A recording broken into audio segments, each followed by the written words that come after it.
Freakonomics Radio is sponsored by LinkedIn ads. Ever invested in something that didn't live up to the hype? Marketers know that feeling. They optimize for the numbers that look great, like impressions, but then they don't see revenue. LinkedIn has a word for that: bull spend. Instead, you can get the highest ROAS of major ad networks with LinkedIn. Cut the bull spend, advertise on LinkedIn. Spend $250 and get a $250 credit. Go to linkedin.com/Freakonomics. Terms apply.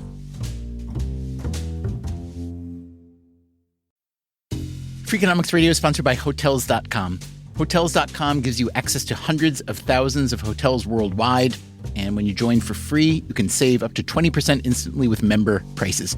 Plus, every stay earns rewards. So when you book one trip, you're already lowering the cost of the next one. Hotels.com is simple, rewarding, and designed to help you get more out of every stay. Sign up for free and book today. Hotels.com. It's all in the name. Freakonomics Radio is sponsored by Amica. You know what they say: if you want to go fast, go alone. If you want to go far, go together. So go with Amica and get coverage from a mutual insurer that's built for their customers, one that looks after what's important to you together. Auto, home, life, and more, coverage that fits your unique needs. Amica helps you protect what matters most. Visit amica.com and get a quote today.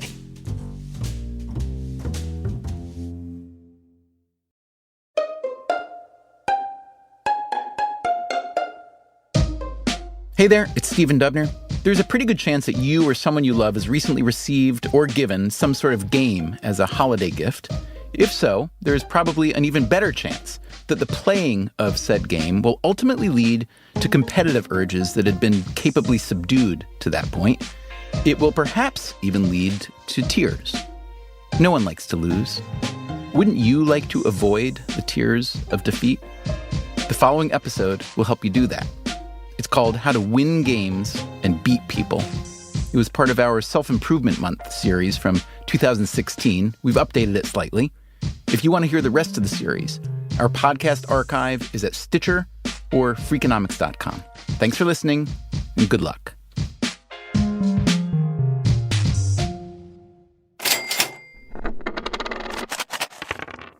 It's an activity that seems to be eternal and universal. We do know that board games are just about as old as civilization itself and human beings. It's an activity that is inherently communal. They're here 4 nights a week playing this card game that's been around since I was a kid. And it's an activity in which the mere participation brings joy, regardless of outcome. Right? Losers look for joy. I look for victory. Ah, victory. Well, if that's how you feel, then this is the episode for you.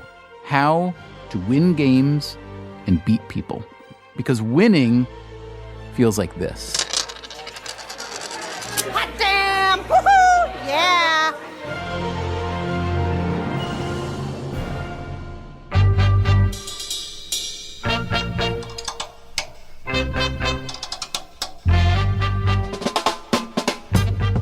From Stitcher and Dubner Productions, this is Freakonomics Radio, the podcast that explores the hidden side of everything.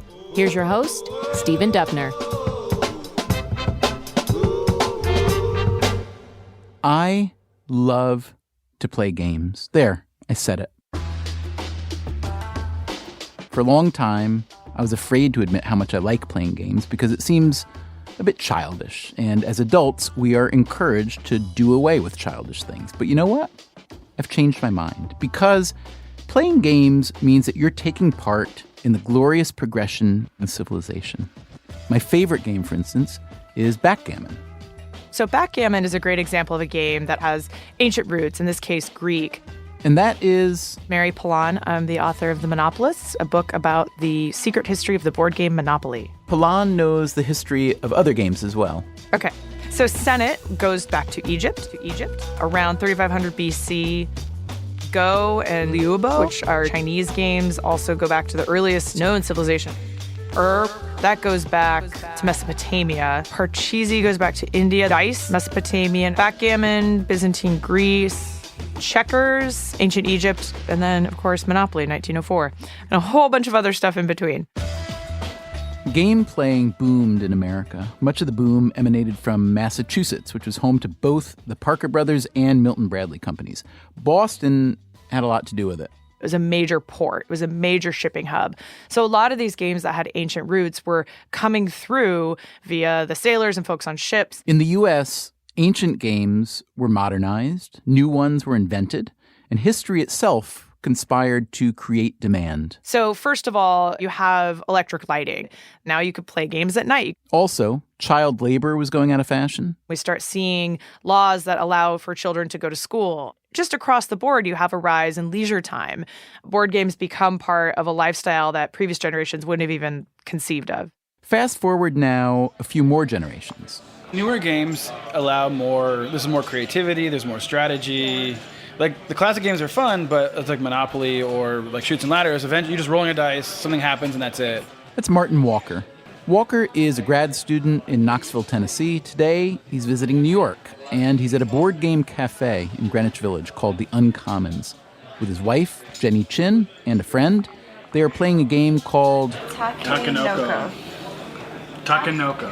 It is a map-building, bamboo-growing, panda-eating board game. Jenny, I will slay you.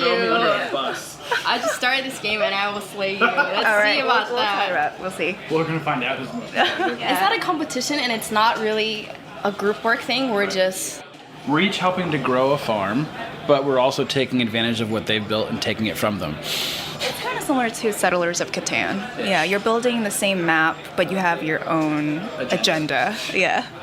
That's horrible. Greg May is the founder of the Uncommons. I've always loved board games, and I've always felt like there needed to be a place, a sort of home for games in New York City. So that's what he started, with a collection of nearly 1,000 board games. Camel Up to Abyss, Netrunner to Five Tribes, classics like Operation and Mousetrap, Heroes of Normandy or Merchants of Venus, almost a dozen different versions of Dominion, Star Wars, Lord of the Rings, Walking Dead. We have games for quilters, like Quilt Show, trivia games like Wits and Wagers, games like Pandemic. There's been this explosion in growth in games that weren't around when I was a kid. I've designed Bad Medicine, which is a party game where the players are all pharmaceutical companies making horrible drugs. That's Gil Hova. He is a board game designer and publisher who lives in Jersey City. I usually drop by here just to see how things are going, what people are playing, what's been selling, that sort of thing. I have a game coming out later this year called The Networks, where the players are all running television networks, starting with 3 horrible public access shows and slowly improving their network over 5 seasons. The business has been incredible. I'm almost sold out of Bad Medicine at this point, out of my entire print run, and I raised over $100,000 on Kickstarter for The Networks. That is a true fact. And Hova is not the only game designer crowdfunding his work. Kickstarter has an entire division dedicated to games. Since 2009, nearly $1 billion has been pledged to games. Now, a lot of these are video games, not old-fashioned board games. And before you get too excited about some board game renaissance, consider the sales numbers on board games versus video games. Board game and puzzle sales in the United States bring in about $2 billion a year. Video game sales total $36 billion a year. So for every dollar we spend on board games and puzzles, we spend roughly $18 on video games. In any case, the instinct to play some kind of a game with some kind of opponent is extraordinarily common and long-lived. Just about every civilization with dates that go way, way, way, way, way back, they were playing games. Mary Pilon again. Some of them were race games, so that's kind of what you think of, a path with little markers that you'd move, trying to get ahead of an opponent. Some of them were more strategy-based. Some mimic the world that was around them and have warfare as a theme, or religion as a huge recurring theme in early games. And often games were used by religious leaders as a way of fortune-telling, but also winners of games often had kind of a spiritual aura about them because they were able to win something that combined luck and skill. Pilon herself is a gamer. So my family has taken to playing Settlers of Catan at holidays, and it's an extremely popular game. It came out of Germany like a lot of really fantastic games do. There's many things I love about it, but it turns us into animals. It brings out the best and worst of us, including particularly the adults. At least at one Thanksgiving, there had to be a handwritten apology note. There are accusations of theft. It really gets extreme, but it's a great way for everybody to get together. Some people, like I've heard some families, they get together at family gatherings and they think, this will be pleasant, we'll play a few games and we'll have a lovely evening. And I sort of find it extraordinary. Now, I'd like you to meet Tom Whipple. We'll get to his CV shortly. I have an early memory from when I was 9 or 10 and we were gathered with the extended family and we were playing a game. I can't even remember the game, but what I do remember is that my Uncle Terry, when he beat me, this 9-year-old who he'd seen grow up and played with his kids, he stood up, he jumped on the sofa, and he pointed at me, and with each point and each bounce of him on the sofa, he says, I win, you lose. I win, you lose. And that sort of, that taught me that, you know, I suppose the morality of game playing that I've taken with me. It's about I win and you lose. So I suppose this book was an attempt to codify that in such a way that I can eventually beat Terry. Whipple has written a book titled How to Win Games and Beat People. In his day job, he is the science editor for The Times in London. I mean, editor is a very grandiose title. There are two of us who cover science for The Times, and we try to read the major journals, Nature, Cell, Science, and see what the interesting and important science stories of the day are, and then we try to make them accessible in 600 or fewer words for the public. And are you, or have you ever been a scientist yourself? I am a mathematician by training. I studied for a maths degree and then I left, possibly because I discovered I wasn't as good at calculus as I was at writing about things. But I try not to let scientists know that I'm a mathematician because then they don't talk to me like I'm an idiot. And you want them to talk to you like an idiot. I want them to talk to me like an idiot, particularly if I'm at CERN or somewhere like that. As we mentioned, the title of Whipple's book is How to Win Games and Beat People. Nothing particularly bloodthirsty about that. But the subtitle, Defeat and Demolish Your Friends and Family. I was hoping, this is going to sound terrible, I gather if you still want to beat Terry that he's alive. I was hoping he met a grisly death after doing that to you. Terry is alive and he is aware that I'm on my way to take the advice in this book and try to get my own back, because it's been a long time coming.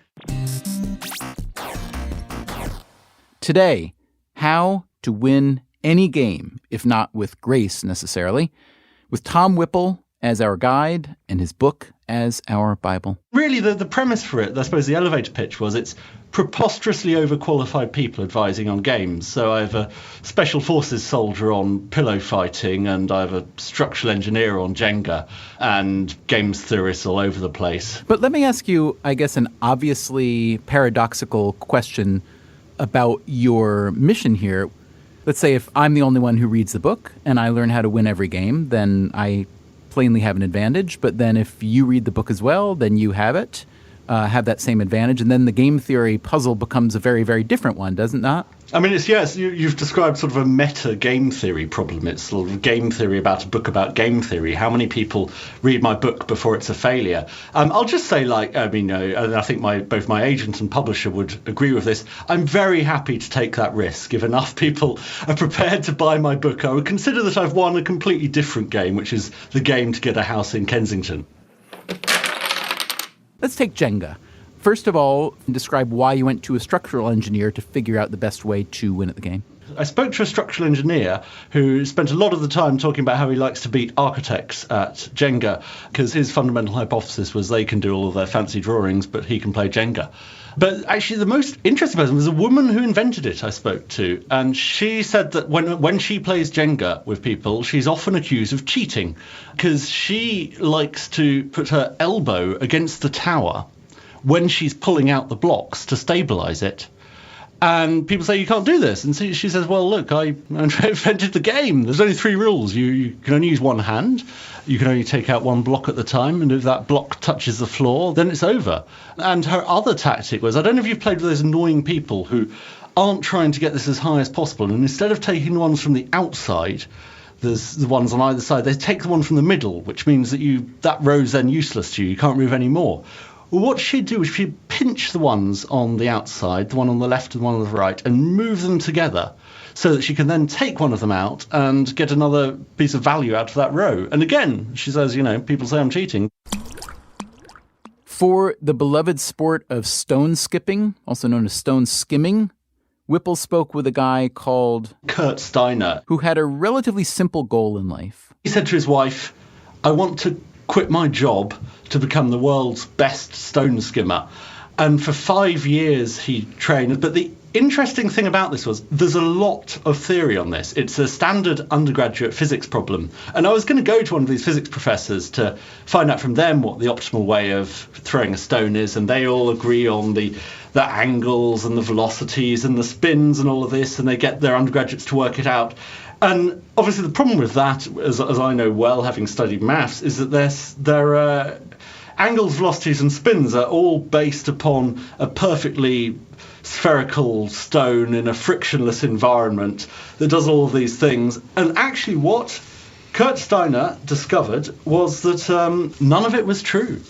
And it's one of these wonderful things where you think science is so advanced that, normal people can't do anything about it. But he's definitively proved all this science wrong because he got 88 stone skims. And does that make him something like a world champion? I think it exceeded the previous one by more than 20. I mean, essentially he stopped counting. The YouTube clip is up, and I'd urge everyone to Google it, because this is his Sistine Chapel. I mean, he's given this gift to the world of this stone that just floats along the lake. It's absolutely extraordinary.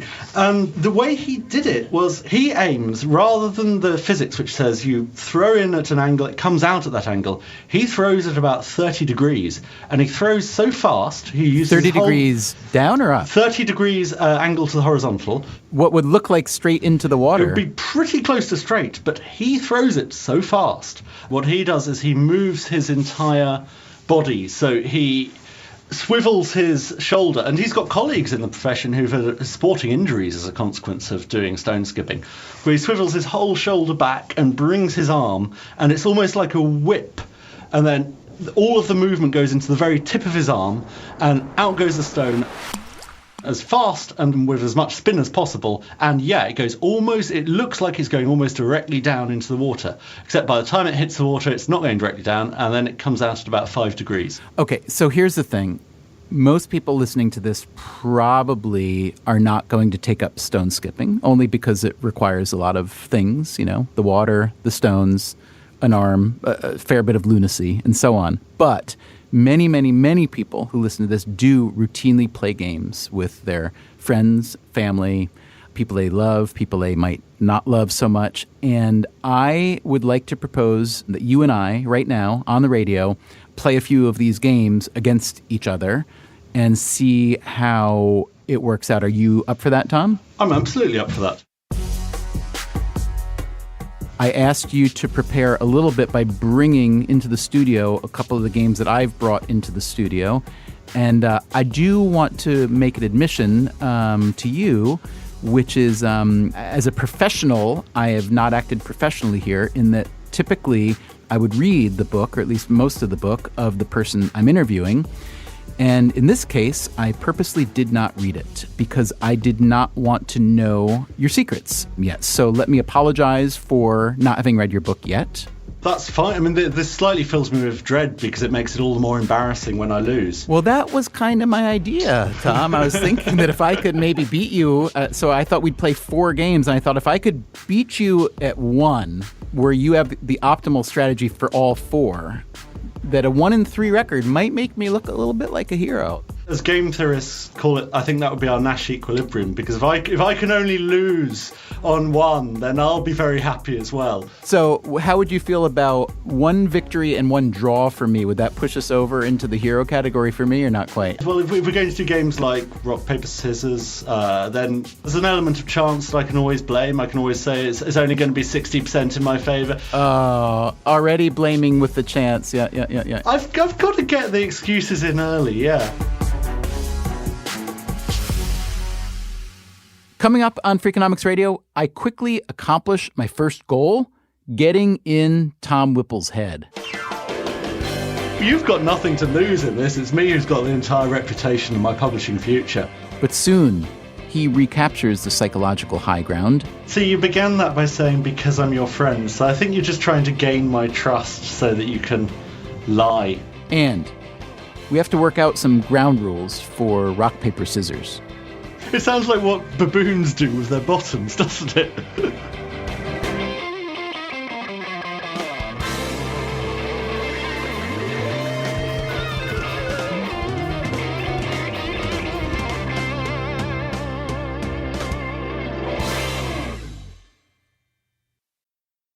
Freakonomics Radio is sponsored by Figure. Did you know that 40% of homeowners own their home outright? If that's you, don't let your equity sit idle. Tap it with a home equity line of credit.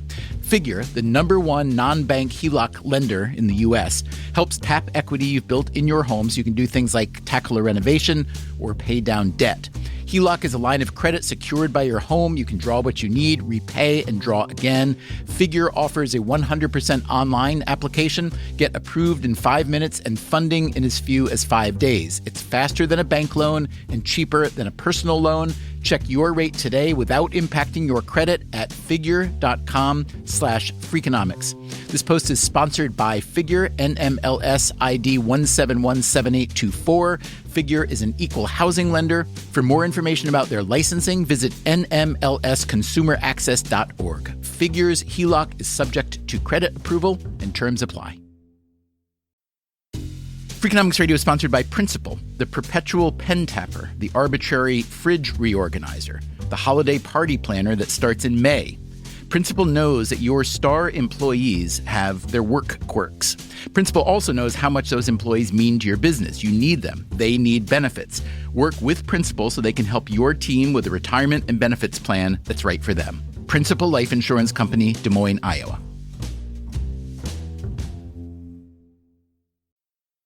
Freakonomics Radio is sponsored by PNC Bank. Boring, great word, bad rep. Yet time and time again here at Freakonomics, we find that when something culture-changing happens, boring things like calculations and careful planning are usually behind it. Which begs the question, why not apply it to other aspects of life, like banking, for example? Well, PNC Bank did since its inception, proving time and again that the best banking strategy isn't the exciting type, but the steady, reliable, definitely not YOLO type. PNC Bank, brilliantly boring since 1865. Brilliantly boring since 1865 is a registered mark of the PNC Financial Services Group, Inc. PNC Bank, National Association, member FDIC.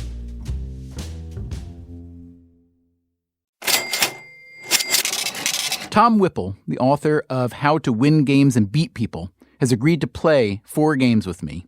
I have prepared by not reading his book.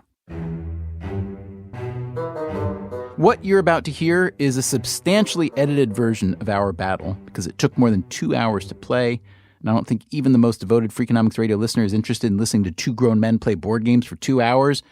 Whipple was in a radio studio in London. I was in a studio in New York. I thought that we could begin with Connect 4. Does that work with you? Yeah.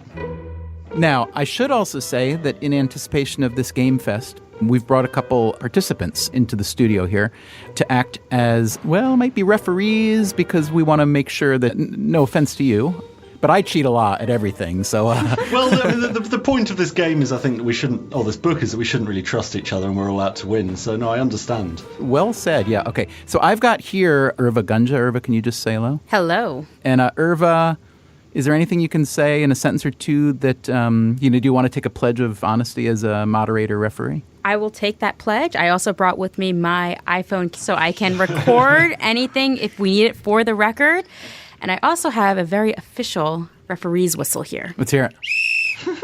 Now, I just have to say, Tom, I didn't know about the camera, so my strategy needs to change very rapidly. No, okay. And Tom, do you have somebody there with you in London? Yeah, I have. If Molly will say hello. Hi. Hi, Molly. So, Tom, you apparently know how to win at this every time, presuming you go first, I understand, correct? Well, yeah, it is possible to win every time, presuming you go first. That's been proven by computer. And I know a very good strategy for ensuring that so long as no one makes any stupid mistakes along the way, you always win if you go first, and probably if you go second. But it depends upon my ability and your ability not to make stupid mistakes along the way. So I guess I should let you go first then. You go first, and then I've got something more to blame. Okay, you want to play yellow or red? I'll play yellow. Whipple and I each had a board in the studio with us, but because we couldn't see each other's board, we agreed to label the boards so we could replicate each other's moves. So we labeled the x-axis with the numbers 1 through 7 from left to right, and the y-axis with the letters A through F from bottom to top. I'm going to take what I think is the obvious right move and drop it in the center, which is column 4, which goes all the way down to row A. I will go directly on top of you with my yellow. All right, so I have only 2 options, I think, sensible options, but maybe you've got me overthinking my Connect 4 strategy. I think you may be overthinking something. I'm very pleased that I've phased you out already. But you've totally psyched me out. You're in my head. I will drop what I think is an obvious one, column 3, down all the way to the bottom to row A. So I'll put mine down in column 5. Well, then I would be an idiot, I think, you'll tell me, not to go for A2, but I'm considering B3. If I were playing with a child, I would definitely go for A2 because 3 in a row looks good, even though I know you'll block me. All right, so I'm going to go for B3. Okay. Yep. Then... Oh, no! I don't think we're there yet. Oh, but just the... I love the panic in your voice, just already. Yeah, just so you know, that was not fake panic. That was real panic. Well, you've got nothing to lose in this. It's me who's got the entire reputation of my publishing future. Not to instill you with more fear, but... Oh, great. Molly, come on. But what I found really interesting was that this was a tactic used by Beyonce on Kanye West in Connect 4. And I mean, we're on the side of Beyonce here, is all I'm Kanye, then? Ooh, yeah. Yeah, I think you're Kanye. Yeah, you're Kanye. Kanye's Who won? Well, Beyonce. Did she go first? I think you've heard of the Fischer-Spassky chess match. I have. This was the equivalent in Connect 4. It was, at least according to Showbiz Press, and I mean, if you can't believe the Showbiz Press, then where are we in the world? Kanye West, Jay-Z and Beyonce were backstage in 2009, and what do the 3 biggest names in world music do when they're backstage? Well, they had a Connect 4 tournament, and Kanye West, who describes himself in his music as God's vessel, lost 8-1 to Beyonce. Ooh, that's an argument for atheism right there. She is indeed my inspiration for this game. Wow. So you're not channeling a mathematician, you're channeling Beyonce, which is a much more formidable force. Exactly, yeah. I mean, you don't argue with Beyonce Knowles. Our Connect 4 match went on and on for the next 20 minutes. I'm going to go 4C. I am going to go to block off your potential 3 in a row on the bottom. You know, I'll be honest with you. If I look at this as an amateur, which I am, it looks to me like Red's winning. That 3 in a row worries me quite a lot. Question, has the publisher already written you the check? The check has come and gone and been spent, so we're all right. We're all right. Until we were down to an inevitable finish. All the slots have been filled except for column 2. It is now Whipple's turn, and he will be forced to play 2B. It's doom, isn't it? At least you're losing with humour. And I really only have 1 move, and it happens to be a winning move. And are you going to claim the 5 in the row or the 4 in the row diagonally that gives you? I am going to claim Connect 9. It's game Dubner. Oh dear, it's not good for Blighty. Tom, plainly, I stumbled into a lucky progression there and happened to beat you. Well, that's very, very sweet for you to say I stumbled. But what I will say in my defence, in some senses, what we just had is the classic Connect 4 game. Sometimes you'll lose because someone will spot a cunning little fork, or you won't spot that someone's got 3 in a row. But often you end up filling it up, and then you are forced in the last column to make a play that you know is going to give your opponent victory. It's the German word Zugzwang. Have you come across this? I haven't. I like it, though. The Germans have a word for everything, and it's not surprising that maybe in the milieu of Central European politics they had this word, because it's a word that means being forced to do something that will guarantee your enemy victory. Oh, I zug swing every day, I have to say. I'm glad to know there's a word for it. Well, there you go. So that's zug swing. We mentioned the epic struggle between Kanye West and Beyonce Knowles. What was also reported at the time was that the reason she won was because she had read the master's thesis of a guy called Victor Alice. Now, obviously, I could have interviewed Kanye West for my book. I could have interviewed Beyonce Knowles, but why interview either of them when I can go to a Dutch computer scientist called Victor Alice? He had designed a program that always played the optimal move in Connect 4. And it knew it had been proven mathematically to be perfect.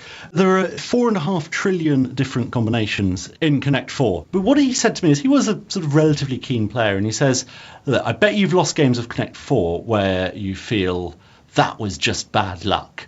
And I suppose before I'd spoken to him, I could have put what happened to us down to bad luck as opposed to extremely bad play on my part. And he says, it's not bad luck. It is not bad luck when you put that there, when you're forced into zugzwang. Because actually, if you go first, you will be in the situation where you will find that final 4 in the row, you've got these 3 dangling, waiting to be filled, and you'll find that the final 4 in the row, it will be completed on an odd row. If you go second, it will be completed on an even row, and that's exactly what we found. If I did a 3 in a row, ready for completion on an even row, by the end of that game, I would have won, but you had won on row number 3, and you won, and that's why. All right, now let's, shall we disgorge our checkers? Because that's always been, to me, the most fun part of Connect 4. Here they go. I'm going to have to bow out. I'm really sorry. I've got to go. That's okay, Molly. It's our fault for Thanks very still much, playing. Molly. Thank you very much. It was really lovely. It was really good fun. Okay. Good luck with the next one. Thank you very much. Apparently you need it. So we lost our London Observer, but having one victory in hand, I wasn't too worried. Our next game was Hangman. We would play 2 rounds, one with Whipple guessing my word, one with me guessing his. The guesser could guess 10 wrong letters before being hung, representing the head, torso, 2 arms, 2 legs, the rope, and 3 lines for the gallows themselves.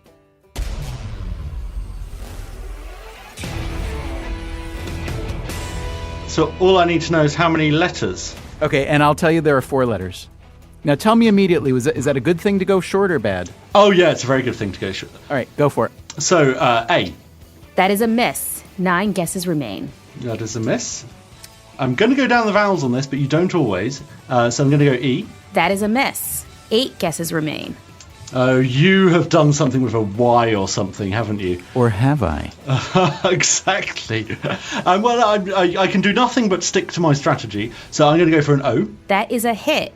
You've got an O in the second spot, 4 letters. The second letter is an O. Okay, and so now I'm going to shift it. That was my attack, my sort of basic attack strategy. So now I'm going to go for a T. Beautiful guess. That is a miss. That is a miss. 7 guesses remain. 7 guesses remaining. We don't even have the gallows built yet, but soon we get to your body. I'm going to go for an S. It's a negatory, Batman. The gallows are complete. The gallows are complete. Oh, God, so you're marching me towards my doom. I am going to go for an R. Another miss. 5 guesses remain. If I wanted to march you toward your doom, I'd just challenge you to another game of Connect 4, no offense. Yeah, okay. And at this point, I'm going to have to think, I've got to take the strategy that you're being tricky and you've gone for something like a J. The first letter is a J. So you have a J, the second letter is an O, and 2 blanks. 5 guesses left. Well, I am going to go for... That's a good question. See, now I'm looking at what words actually work. I can't imagine there are that many 4-letter words starting with J-O, right? Well, this is completely sort of... So I'm thinking jowl. And that's game Whipple. Beautifully done. Tom Whipple. Oh, you're just overpraising after the Connect 4 disaster. I'm not. I'm really impressed. Jowl, I thought it was a good word. Jowl is a really good... Well... Oh, and you emerged with everything but your head intact, which is, something. So that was really well done. So you just proved that from the guesser's perspective, you had a strategy that happened to work beautifully there. Could I learn that strategy as well pretty quickly? Quite boringly, there's a table in my book which got the first letter on the board. The strategy for this, I should say, I spoke to Nick Berry, who's a data scientist at Facebook who looks into these things in his spare time. And what he said to me was, Tom, I bet you think you're good at Hangman. You're not. And then he said, people who think they're good at Hangman, the more naive ones, what they guess first is the vowels, which is indeed what I used to do. So I was at the lowest level of sophistication on his strategy. And then he said, if you get a bit more sophisticated, you learn about letter frequency analysis. It actually started in Baghdad in the 9th century. There was a guy who went through the Quran and wrote down, a guy called Al-Kindi, he wrote down the frequency that every single letter popped up. And he didn't just do this for fun. He did it because cryptography at the time was almost always based on letter substitution. So, for instance, you'd change the word cat you'd add 1 to each letter. So you'd change the word cat to DBU, and then you'd send your letter. And he realized that if he knew that a particular letter popped up more and he had a big enough corpus of data to decode, he could begin to work out which letters were which. So he blew apart cryptography by doing this. So from that, we have the basic letter frequency in the English language. And he said, well, I bet you think this makes you sophisticated. And then he said, well, actually, it's not. Because if you think about it, in Hangman, what you've got is a lot of words you'd never use. A lot of the most common words. You'd never use the word a in Hangman. You'd never use the word and or of or the. I mean, if you play Hangman with someone who puts down the word the, then that really is the time to reconsider your friendships. And so then he produced a different letter frequency of the words in the English language, excluding those. So previously it was ETAOIN. And if you get rid of those words, you're left with ES for sugar, IARN. So that's the optimal kind of first guessing streak, yes? No, because then he said, you've forgotten about the amount of information you've been given. I've just been told that this is a 4-letter word. Well, the frequency of letters in 4-letter words is completely different. Think about it. Think of all the endings that you can't have. You can't have the ING ending. You can't have the TION ending. It would be mad if the letter frequency in 4-letter words is the same as the letter frequency in the English language. So actually, the most common letter in 4-letter words is A, but the most common letter in 5-letter words is S. It's E in 6-letter words, and it's I in 13-letter words. Once you land the first letter, then you reassess the kind of word that you're thinking about, or no? Well, yeah, so his whole principle behind this, which I certainly subscribe to, is the really key thing is to get that first letter. And so if you've, let's say, as was the case for this, it's a 4-letter word, and I've guessed A because that's the most common letter in 4-letter words. Well, if that doesn't come up, you've just changed the search space again. The frequency of letters in 4-letter words that don't include the letter A is completely different. So that's your attack strategy for getting the first letter. And then obviously you could extend this if you had a lot of time on your hands, but then I just went back to the letter frequency in the English language. Then I went to the letter frequency for silly buggers and just decided to go J. So I went a bit off piece there. All right, that was very stressful, though. That was fun. Can we play another? I'm sweating. Yeah. So I've got a 3-letter one up on my end of things. All right, so I'm going to use your chart because that's what it's for. And I see that if I have a 3-letter word, the optimal calling order is A, E, O, I, U, Y, H, B, C, K. So I'd be a fool to ignore your advice, except for the fact that you wrote the advice. Well, exactly. So I have to think that you would have been thinking, well, of course he's going to call A because it says A right there. And therefore, why would you put an A in? Especially when I told you I was going to use your advice. And then I think, well, is he the kind of person who would go to the 2nd most frequent, or maybe the 3rd, or maybe even the 6th? Or I could have just done cat, because I'd have just thought you to think this way. Ah, once again, you're deep inside my head. I would like to call Y. Y is not on it. Y is a miss. 9 guesses remain. O. O is not in it. Dubner has 8 guesses left. A. A is the 2nd letter. Oh, so you went easy on me. Either that or you thought you were pulling the double switcheroo, because A is the first letter in the optimal calling order. I've forgotten how many switcheroos we're on now. Now I think it calls for some psychoanalysis. So, what'd you have for breakfast today, Tom? I had toast and bagels. Was there jam on your toast? I couldn't imagine where you were going. Yes, there was lashings of jam on my toast. I'm not familiar with the word lashings, but I'm focusing on the jam. Do you have pets at home? I have pet tortoises. But no feline-type pets? No. How do you feel about feline-type pets? I'm ambivalent towards feline-type pets. C. That's the first one. T? I think that would be the one I was going for. I think a treble switcheroo on telling you it was cat. Well, the minute you said you were ambivalent, because can I tell you why? Nobody's ambivalent about cats. You either love cats or you hate cats. You're right. You've got my tell. You've got my tell.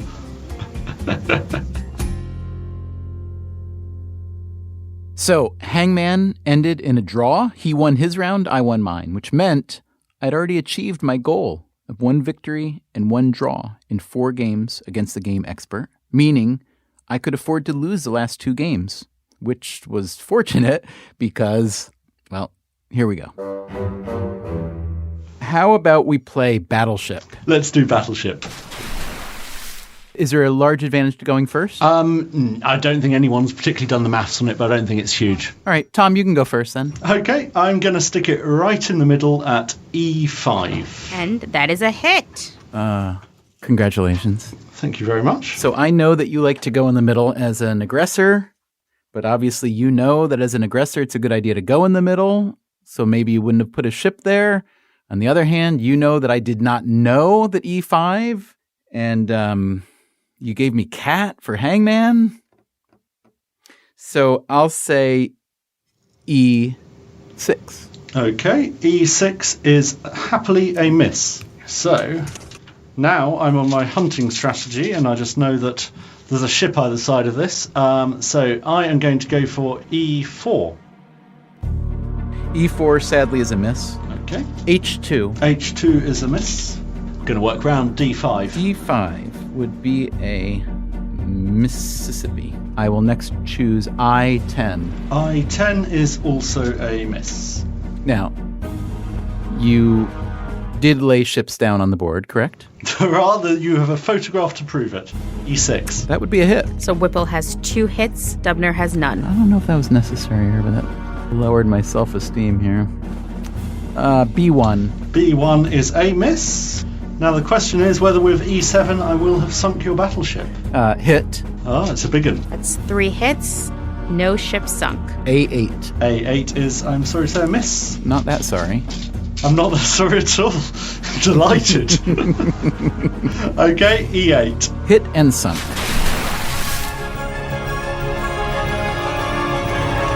So here's how I feel. You've had 6 guesses and you've already sunk my battleship. And I've had 5 guesses and I don't have a single hit. But I'm going to tell you, I don't feel that badly yet because finding the big ships is easier than finding the small ships. So I'm going to take some solace in that. Yeah. Is that a false sense of solace? Oh, no, I think that's completely fair enough. It feels more, it feels like a great victory when you sink the aircraft carrier, but in sort of, well, as in almost every way, this is not analogous to naval warfare.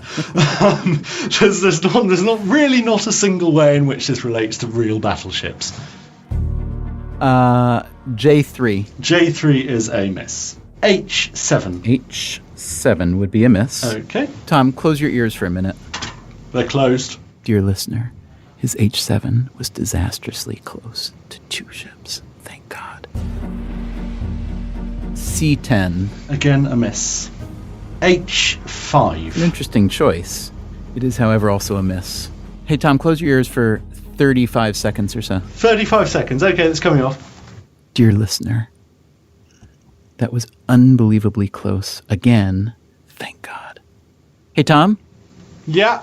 All right, so I'm still seeking my first hit. I'm doing very not well. And I feel like I have a strategy that is either not working or just not yet. So I'm going to stick with it for a little longer, and I'll say F1. F1 is a miss. F5. F5 is a miss. J7. J7 is a miss.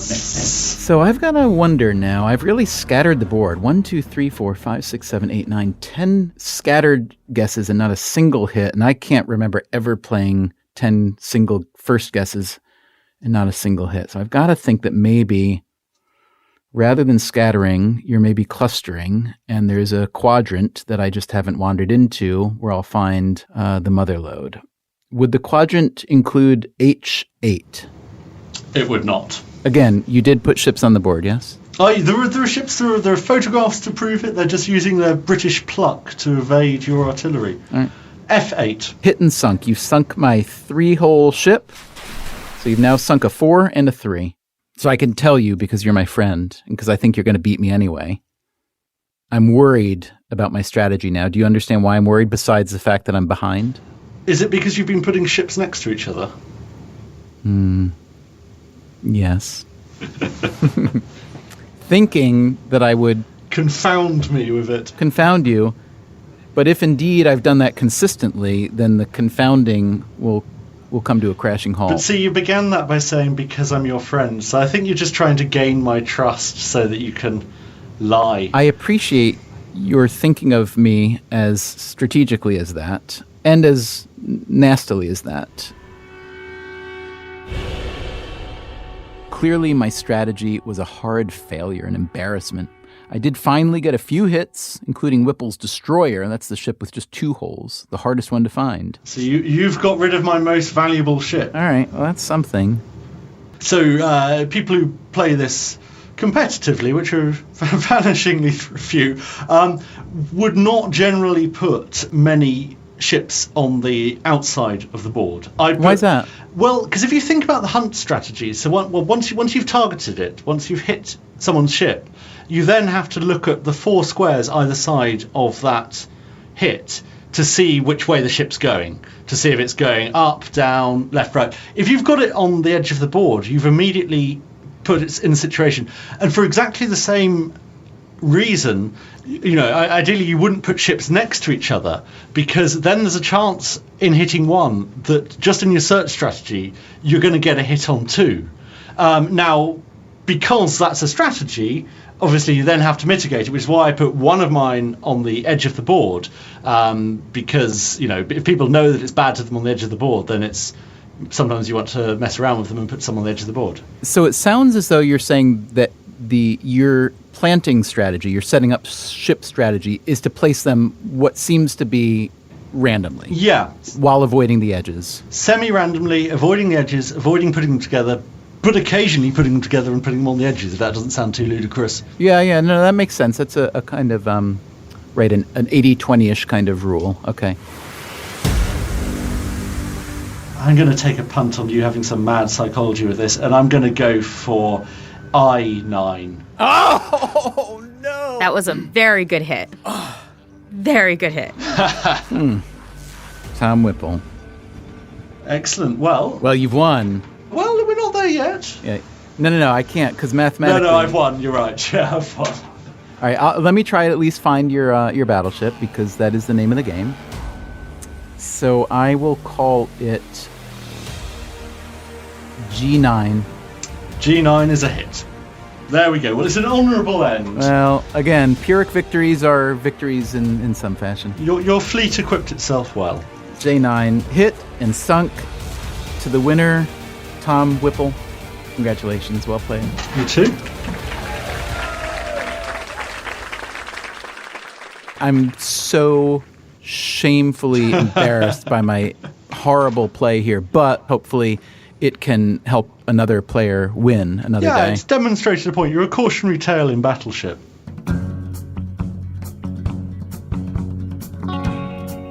It was time for our final game of the day.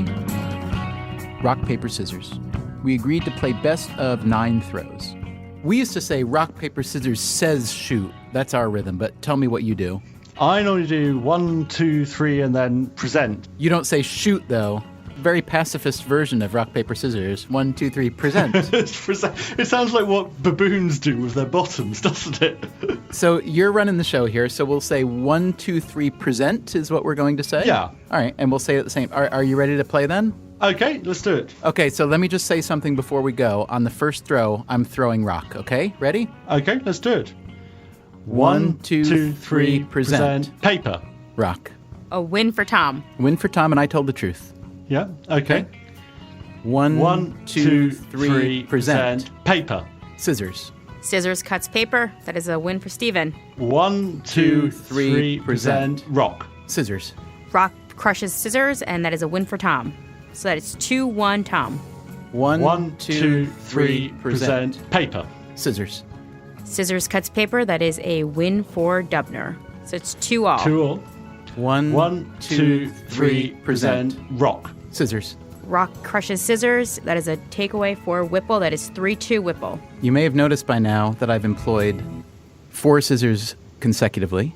I have, and I think you flagging it up means that I'm definitely going to do rock next time. It's what I call the super seamstress. A seamstress, I understand, is 3 scissors in a row, but the super seamstress, I think I may have invented the super seamstress, I'm not sure. I think that's accepted in sort of competition play as a... Is that right? Yeah. I know there are many names for these patterns, yeah. So let's see what we've got. Ready? 1, 2, 3, present. Rock. Scissors. Okay, rock crushes scissors. That is a win for Whipple. It is now 4-2. 1, 2, 3, present. Paper. Rock. Paper covers rock. That is a win for Whipple. It is 5-2 Whipple. 1, 2, 3, present. Scissors. Rock. Rock crushes scissors. That is a win for Dubner. It is 5-3 Whipple. 1, 2, 3, present. Paper. Paper. That's a draw. That's a draw. 1, 2, 3, present. Paper. Paper. That's a draw. 1, 2, 3, present. Paper. Rock. Well done. That was a beautiful. Oh, that was really tense. That was just good for the game. Very well done. Very well done. So now that we've heard me get crushed by you, the master, give us your masterful advice on rock, paper, scissors. So the first thing to say about rock, paper, scissors is there shouldn't be a strategy. You know, the optimal strategy is everyone plays randomly and you're equally likely to win or equally likely to lose, which makes it a fantastic psychology problem because humans are incapable of being random.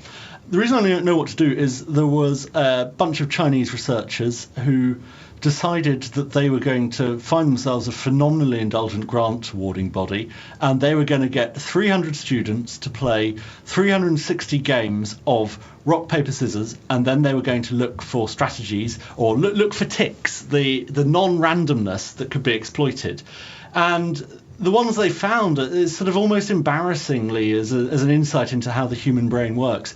So if you lose, if, say, my rock beats your scissors, then you'll think, right, I need to make these scissors more powerful. I'm going to go to a more powerful thing, so I'm going to go to rock. So if you lose, then I have to think next time, if you lost on scissors, you're going to play rock, so I need to shift up to paper. And if you win, then you think, well, that went well. I think I'll stick with that one. And so if you won on rock, then you would be likely to stay on rock. And so I should go on paper. It's giving you an edge. I mean, I don't think it's, there's a huge element of chance, and I can't say it would have actually made the difference in our game as opposed to being chance. But it gives you just that small edge in a game that's meant to be a purely random game of chance. So I assume that according to your master strategy, that my subversion strategy of throwing, let's say, 5 scissors in a row to create the appearance of basically lunacy is a bad strategy. Well, I was just sticking with that particular strategy, so I wasn't particularly noticing. The only thing I would say is when we drew, I went with a different strategy, which is I went paper, because scissors, contrary to what you were doing, are actually they're the least used statistically of all of them. Scissors are the least. I assume that rock is the most? Yeah, they use scissors. The other two, paper and rock, are pretty equal, but scissors are 29.6% of the time when they've been analysed. So, Tom, you have crushed me at rock, paper, scissors. You beat me soundly at Battleship. We hung each other once in Hangman, and I got lucky on Connect 4. So here's my question for you. Having become master, or at least a surrogate master for the proper masters, of all these games and having written this book about how to win games and beat people, is there any element of joy that's diluted when you win by knowing the optimal way? It's not cheating, but it's kind of a different version of gaining an advantage over someone else. I think joy is the wrong paradigm for this. Joy is the sort of thing that people say, oh, it's the taking part that counts. It's the battle cry of the loser. Losers look for joy. I look for victory. And that's what I've got, and then I'll go and live my cold, shallow life, but I'll have won. And, who's the real loser? Coming up next time on Freakonomics Radio, is it really true that Scandinavia is the happiest place on Earth? Yeah, I definitely am happier. It's about togetherness, it's about pleasure, it's about warmth. I regularly forget to lock car and or house. I do leave my children outside to sleep. And why even economists are getting on the happiness train and putting aside traditional measures like GDP. My God, let's get serious about the quality of our lives. And stop this nonsense. That's next time on Freakonomics Radio.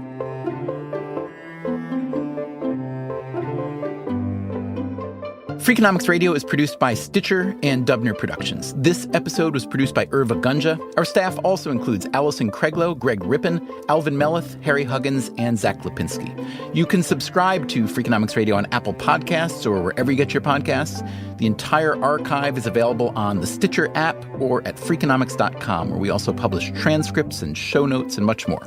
If you would like to hear the entire archive ad-free, plus lots of bonus episodes, go to StitcherPremium.com/Freakonomics. We can also be found on Twitter, Facebook, and LinkedIn, or via email at radio@Freakonomics.com. Freakonomics Radio also plays on many NPR stations. Check your local station for details. As always, thanks for listening.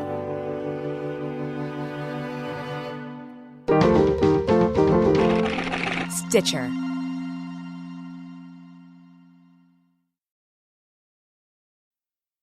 Freakonomics Radio is sponsored by Ozempic. Innovation happens through rethinking what's possible, and when it comes to GLP-1s, Ozempic pill does just that. Learn more about Ozempic semaglutide tablets, 4 and 9 milligrams, by calling 1-833-OZEMPIC or visit Ozempic.com to view the medication guide and ask your doctor what's possible with FDA-approved Ozempic pill.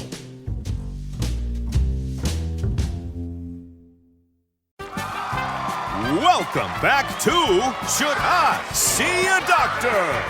Contestant, you're camping when a rash appears on your leg. Do you A, ignore it, B, frantically search the internet, or C, use telehealth through Walmart? Telehealth through Walmart? Who knew? Oh, I'm going to say C, Walmart. Correct. Walmart can connect you with 24/7 virtual medical care. You genius, you. Well, I can fold a fitted sheet. Walmart. Who knew?